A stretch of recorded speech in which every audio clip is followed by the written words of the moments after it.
সকলোকে স্বাগতম জনাইছো আৰু মই আজি মোৰ বন্ধুৰ সৈতে আহি আছো পবিত্ৰ জুবিন ক্ষেত্ৰ সোণাপুৰ আৰু সোণাপুৰত আহি আছো সোণাপুৰৰ সবিশেষ পৰিবেশ আপোনালোকক দেখুৱাবলৈ চেষ্টা কৰি যাম। আজি আছিলে আমাৰ সকলোৱে মৰমৰ হিয়াৰ আমঠু জুবিনদাৰ এমহীয়া পুণ্যতিথি আৰু এই এমহীয়া পুণ্যতিথি উপলক্ষে আজি লাখ লাখ অনুৰাগী ভিৰ দেখিবলৈ পাব আপোনালোকে। আৰু চাওক, এইটো হৈছে ৰাষ্ট্ৰীয় ঘাইপথ আৰু ৩৭ নং ৰাষ্ট্ৰীয় ঘাইপথৰ এতিয়া দুয়োফালে অৰ্থাৎ 4 লেন গাড়ী ট্ৰেফিক গাড়ী মটৰ জাম হৈ গৈছে। আপোনালোকে দেখিবলৈ পাইছে যে কিমান ভাল পাব লাগিব এগৰাকী মহান শিল্পীক, সেই জুবিনদা, আমাৰ সকলোৱে হিয়াৰ আমঠু জুবিনদা কিমান ভাল পাব লাগিব। আজি একমাহ হৈ গৈছে আৰু একমাহৰ পিছতো যেন লাখ লাখ অনুৰাগী এতিয়া সেই পবিত্ৰ জুবিন ক্ষেত্ৰলৈ সমাবেত হৈ আছে আৰু আপোনালোকক সবিশেষ দেখুৱাম সেই পবিত্ৰ জুবিন ক্ষেত্ৰ।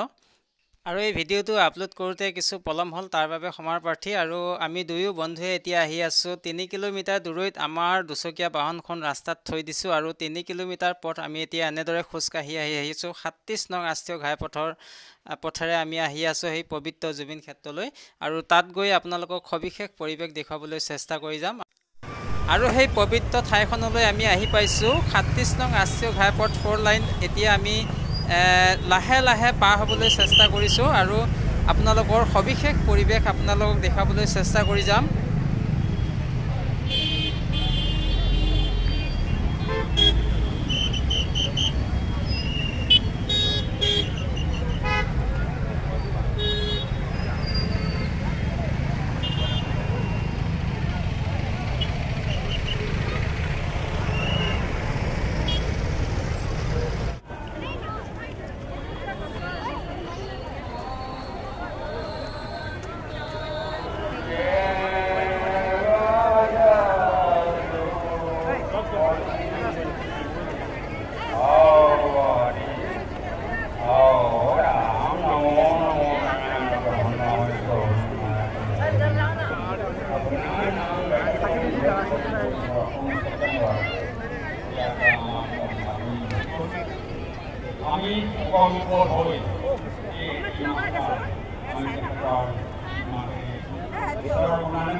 কিবা কবি নেকি?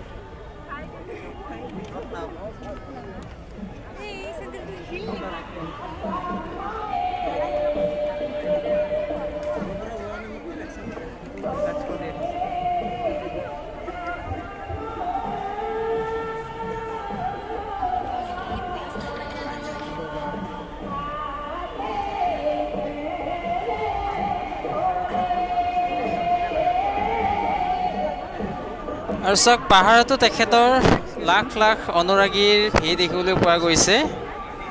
তেওঁ নেদেখা এক বিৰল দৃশ্য ইতিহাস সাক্ষী হৈ ৰ'ল। জয় জুবিন দা। এই পবিত্ৰ জুবিন ক্ষেত্ৰক প্ৰণাম কৰিছোঁ। পবিত্ৰ আত্মাক, মহান আত্মাক জুবিন দাক শতকোটি প্ৰণাম জনাইছোঁ। ময়ো এগৰাকী অনুৰাগী হিচাপে ময়ো পাহাৰলৈ আহিছোঁ আৰু পাহাৰৰ পৰা আপোনালোকক সবিশেষ পৰিৱেশটো দেখাবলৈ চেষ্টা কৰি গৈছোঁ।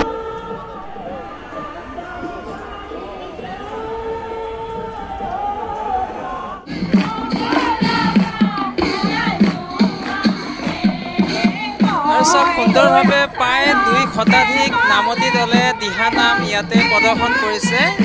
এই পবিত্ৰ জুবিন ক্ষেত্ৰত জুবিনদাৰ এমহীয়া পুণ্যতিথি দিনাখন চাওক ইয়াতে লাখ লাখ অনুৰাগীৰ লাখ লাখ দৰ্শক আপোনালোকে দেখিবলৈ পাইছে।